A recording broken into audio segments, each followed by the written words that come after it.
Anyway, down here you find a lockpick. You also find, and I don't know why these are here. Is it hinting at the trickster perhaps? But check it out, there's just some random clothes. Shoes, tattered shirt.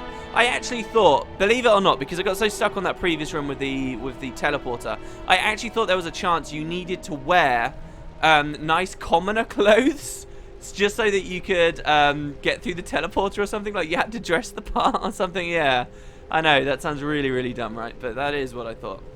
And so, of course, we've got a gate here with a key. Now, I thought that one of these mimic chests had dropped a gold key for us. And I thought there was a really cool little puzzle here. And I don't know whether the game will ultimately do this, but this seems right up Grimrock's alley. Where they dump you in a room, give you 3 mimics and a gold key, in theory, okay? And I thought that they had set it up that you could use the gold key to get out of the room because you are otherwise sealed in, but there was also a secret way out of the room that would enable you to leave with your gold key. Wouldn't that be cool? I thought, oh, this has got to be the setup. And then after lots of time looking for hidden buttons, I realized it's just an ornate key. And there you go. I guess they just use key and keyhole there instead of like lever and pressure pad or gate or whatever, just for, you know, fun reasons. And there you go. That's that bit of the puzzle done. That will just progress us along. Let's get our next figurine, shall we? So how does this room work? Well, see, you can't walk through this teleporter, but do you remember, we've actually come across teleporters before that we can't walk through, and these were still able to carry projectiles, like those fire projectiles we saw before. So if we just drop an item in, you'll see that the item does actually travel through the teleporter, and now there should be an arrow on the floor where the teleporter, okay, but the teleporter's on the far side of the room right now. What this button does that I never noticed before is it actually moves the teleporter. And it's kind of hard to see, I don't know, unless you're actually paying attention. But now it's close to us, right? We press it again. And now it's in the middle. And now we press it again, and it's back where it was just a second ago. So that's what this is doing, and it rotates. It just flies through the room like that. Only on this one axis, though, okay? So first you want it in the middle, and you just want to drop an arrow or whatever you like on the pressure pad. And what this will do is put an arrow on the pressure pad. So now we've actually got weight on that one pressure pad, which is great. So now we want to press it again, and you'll notice there's another one in that back corner. So now we want to fire an arrow over there, and that will make an arrow land over on that one. Now we want to press it again, and there's a pressure pad over in that corner, so we're going to fire an arrow that way. Oh wait, no, there's not one in that corner, I'm a fool. I'm going to press it once more, and then there's one over there. And now that we've got weight on all 3, it opens this gate. And there we go. We find this figurine. And this is the Crowern figurine. I'm not sure, actually, if we fought any Crowerns just yet. We will be very soon. It says, even though this figurine is somewhat primitive, the detailing of the feathers is impressive. These were enemies in the first game, very dangerous enemies. Our first experience of shock damage in the game. Now, we did have like a shock bracer and stuff before, if you remember. These two have already got resist shock on them. Oh, wait. Are they equipped though? Yeah, okay, here you go. So Tikrit's the other one with them. So we've already got a bit of resist shock. But yeah, so those are like flying enemies, not the same as like the insect things that disease you.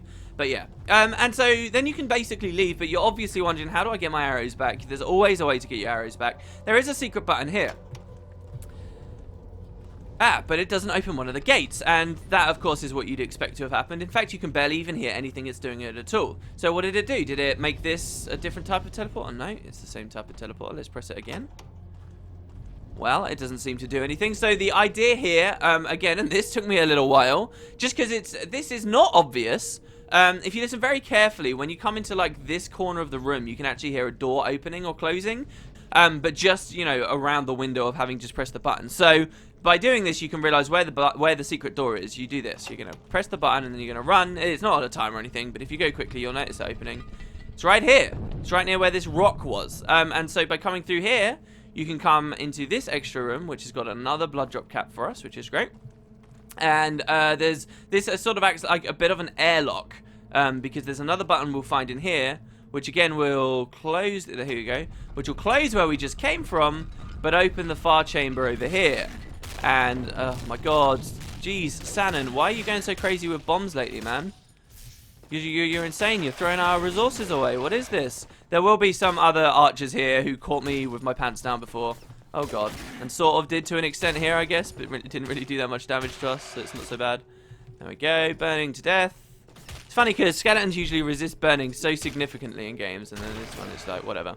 Alright, so there you go. You get some more enemies. And whenever it's skeletons, mummies, stuff like that, you're just happy to see them, right? Because, I mean, they're just more experienced. And now that we're locked in here, we can actually finally push through and reclaim our arrows. And the wonderful thing about this, of course, is now the door to the, you know, the locked off area where the figurine was doesn't even matter anyway, because we've got the figurine out of there. So obviously just try not to leave anything. Here we get another arrow, and here we get that original one that I placed down.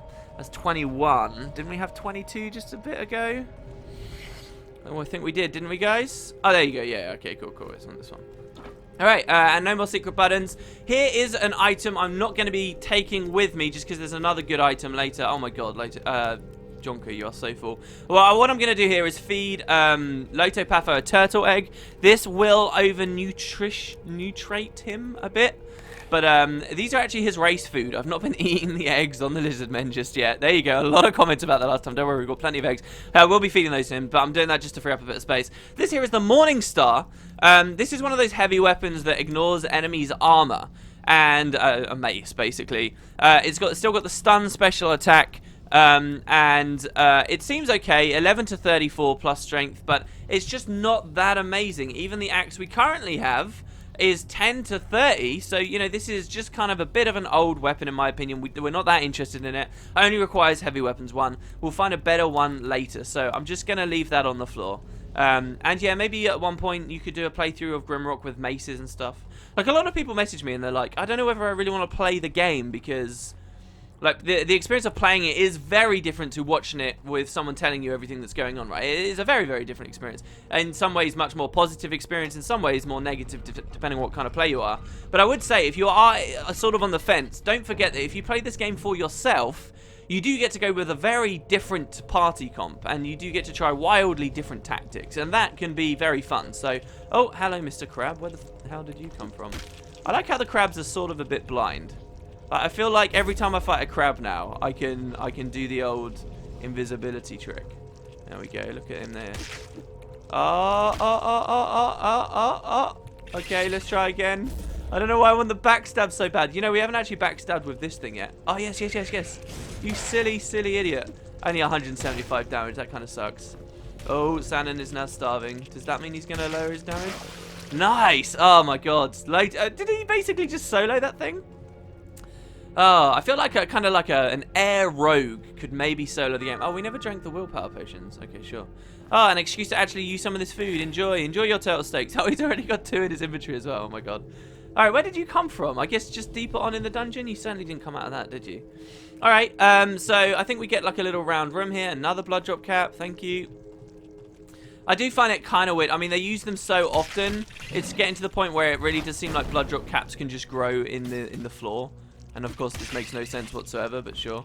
And we're not even using our big sword here on Jonker, are we? Because the thing with the crabs is they still do a lot of damage. I actually feel like, honestly, the ruins of Desirune are more dangerous, are more fraught with danger than the floors below it. I mean, the Lexiconary is kind of dangerous, don't get me wrong, but I mean, there's so many crabs in the other floor. It just, I don't know. Here we get a lever, which, do I want to pull yet? I guess we'll just work our way through logically. We did just get a round key. I saw that. We did just get a round key, and now that will work in the 2 doors we passed up earlier.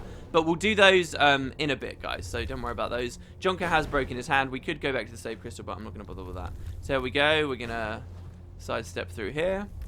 And let's see what we've got. Now, I had a crazy idea as well. You know that secret we got earlier, just a couple of corridors down, where it created a teleporter? I also had a crazy idea where you had to create like a long chain of teleporters with secret buttons through all of the hallways to bounce a fireball like through a massive long chain and then eventually get into this teleporter, and then that would make you be able to complete the puzzle, but that totally didn't work at all, so that was just one of my crazy theories while I was stuck in that room.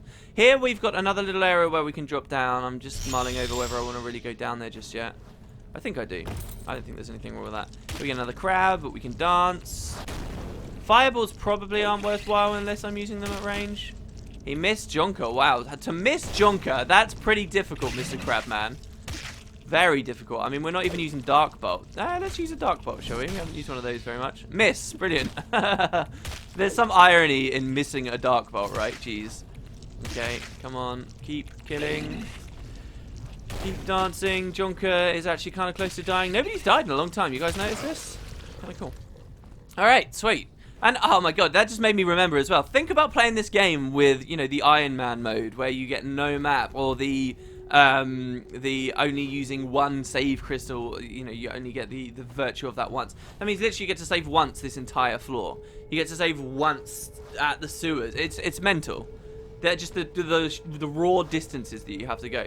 But that's why the game's kind of replayable, because once you have played it the first time and you know all the secrets and stuff, it is a lot quicker to do stuff. Anyway, by pulling that lever, you actually turn off one of the teleporters that this thing's been bouncing around from, which gives you more leeway to actually get through. Now, does Sandon have the energy? No, he doesn't. Okay. We'll just have to time this right. Okay, 1, 2... Left, left, left! Oh, we get plenty of time there. Okay, cool. I'm a little bit concerned that this might be a mimic, but I'm going to go for it anyway. Oh, wrong key. My bad. There we go. Oh, it is a mimic. Damn it. Okay, move back there. Oh, and we're so safe. Oh, such a sturdy comp. There we go. Here we get the plate gauntlets. Now, these actually are useful for Jonker. And we kind of... This is where I made a decision on my file, and I think I'll make it again. Where you kind of look at Jonker now, and you see the bear skull helmet, which is strength +4. You see the bear claw gauntlets, which are strength +4. And then you see the full helmet, and then you see the plate gauntlets. And it's a question of how much damage you really think you need to be doing. And I honestly do believe now it's time for us to swap. Because we go from protection 60... protection 83, and that's very nice. So I think I will start doing this. We could level him up as well. I hate leveling Jonker at this point though, because honestly he takes so much food to level now. Now I could have put him to level 14 from when we were outside in a previous episode, most recently, but it just takes most of your stores of food. But if we do that, then he gets all of his evasion back. And yeah, I don't know. And then he'll even go up to like 90, almost 100 protection. I will keep the bear claw stuff around because I do like the glacier approach. I really do. But yeah, I did make this decision there before, and I think I'll do it again. He's also a bit weighed down, so I guess he can eat some more food. If you've got any like not very nutritional stuff, the lizards on stick. All right, you can eat those. You're still weighed down by how much? How long till you go into the positive? What if you drink? Let's drink a potion. There we go. Maybe not the best use of resources, but that does heal his injury at the same time. We'll drop a torch, and there you go. Now he's not burdened anymore. Cool. So, what have we got here? We've got a gate. Some kind of secret button, I think, that we need to press to open said gate. I hope. I'm actually, for the first time in a while, lost. I can't remember exactly what I did to get through here. Or did we just go... Oh, yes. Okay, I think that locked gate you just get from the other side. Is that true? Let me have a look here. Is there some kind of a lever over there? Some kind of button? Now, because you can get there from the other side. Okay, I think what we'll do is we'll just wait with this now then, guys. Because I think we're done. Unless that opens it. That doesn't open it, does it? Yeah, it doesn't. Okay, I was almost positive it didn't. Alright, cool. So, yeah, we'll leave that. And we'll head our way back now. Now, that may seem like, well, why do you want to head all the way back? This kind of sucks. We've come so far... And now we're going to go all the way back to the main chamber. Yes, we are. That's going to take us past the save crystal, making that potion a completely useless thing to spend. Oh, no, we've got this direction here as well. Is this where you open it from? I was going to say, but we could also spend the round key. All right, okay, I guess we don't... How do you get in there? I'm suddenly really scared, guys, that we missed something. Oh, well, we'll figure it out. We'll do it on the night. We'll figure it out when we get around there later. Another frost elemental. Don't forget, so right now, just to keep our bearings, we've got one, oh, no. Oh, thank God he missed that there. Good job, well done. Well done, that was an intentional miss, right? Oh my God, his attack speed was very fast there. We've got one branch with this door near us. We've got another branch along here, and then we've also got way back where we can put the round key in. 180 damage, that was a pretty good fireball. Is that because we just spammed you up with some willpower right there? I guess, probably. Here we get one of these sort of atypical secret rooms in the Lexiconary. Just a random little dead end here that you'll often find a secret button in it. And apparently there is no secret button in this one. Brilliant. Let's go back down and try this next doorway here. In a second, we're going to find like 2 chambers right next to each other. And they're where our next 2 figurines are. And the rest of the whole floor is basically just fluff. Let's see this room. Okay, another little dead end. This is what they're all like. There you go, secret button. Opens this. To the other side. There we go. I remember. Yeah, because on my original file, I actually came into this room from the other side. I was looking through the gate from this side first. And so I never really had that experience of not being able to get through. Here we find the mirror chest plate. So this is pretty much the whole mirror set we've got, though nobody's wearing it. That will go on Shannon. Oh my god, everyone is overburdened. What is this? Oh, maybe people need to actually start going into athletics or something. I'm going to drop the lightning rod. I don't care about the lightning rod. I'm sorry. We've already got one anyway in the other area. 3 more crossbow quarrels. So they're good there. We don't weigh too much. And yeah, so that's like a lot of the mirror sets spread all over the place. I agree with a lot of you guys when you say it's not done very intelligently in this game. I would rather see them all, you know. There's so many sets. Like, look at the Embalmer set. We still don't have the full thing. The Rogue set we've had like 90% of for ages, but we're going to get the last piece. We don't even have it yet, you know. Like, I don't think that that's done too smartly, but yeah. Alright, well, that just closed off a bunch of areas. That's good. I feel way more confident now. Let's keep going. We'll take a right over here. I think this is just like a box area that circles around itself, maybe. We're actually rounding back into the main room in a second. We've got some boxes there, which we can break for no apparent reason. Okay, that's fine. Still no secret buttons. Still no... Is this... Okay, alright. Another little room. Oh, we already did this room. Okay, that's fine. Round here. And here we go. So now we're in this little room here, which has got 2 gates. This one here brings us back into the main room, which is great, with 2 figurines. 2 of 4 complete. That's really, really good. And over here, we get this gate, which opens up another 2 gates. And each of these doorways will give us another figurine. So that's where the last 2 figurines are. If we have a look at the map now, though, we've pretty much been everywhere. Except these 2 rooms with the round key. So why don't we do those? And funnily enough, they're actually very close to this exit over here, which is awesome. The funny thing is, like, this is exactly one of those situations where you'd be like, oh, where the hell did I get this key? And you sort of leave the area. It's like, you know, you rebuild like a transmission on an engine, or you do something ridiculous, and then at the end you notice you've got all these spare pieces, but somehow the thing still works. That's exactly what this is. I'm not saying I've ever built a transmission. Oh my god, we're completely crippled. That is devastating. Loto Pafo, no! Oh no. Okay. Come on, we can probably kill him. He's moving very slowly. That friggin' wasp is hitting us in the side, but I'm not too scared of him. If he diseases us, I won't be very happy. There we go. Oh my god, good. Now here's a little trick you can do. You can take something very heavy and just hold it in your hands, and it might put him to the point where he's not overburdened, but I don't know what his heaviest thing is right now. What if we put on the chains? Where's the Zaffi slave chains that we had? Who did we eventually give those to? There we go. Will this save you? Will this allow you to walk again? No, it won't. Okay, brilliant. Well, you can eat. No, you can't eat anything. Brilliant. I don't want to waste a potion on this. Here's another guy. Fine, we'll waste a potion. It's not efficient in terms of item usage, but it is efficient in terms of wasting our time. Oh my god, and then that one diseased us. Are you for real right now?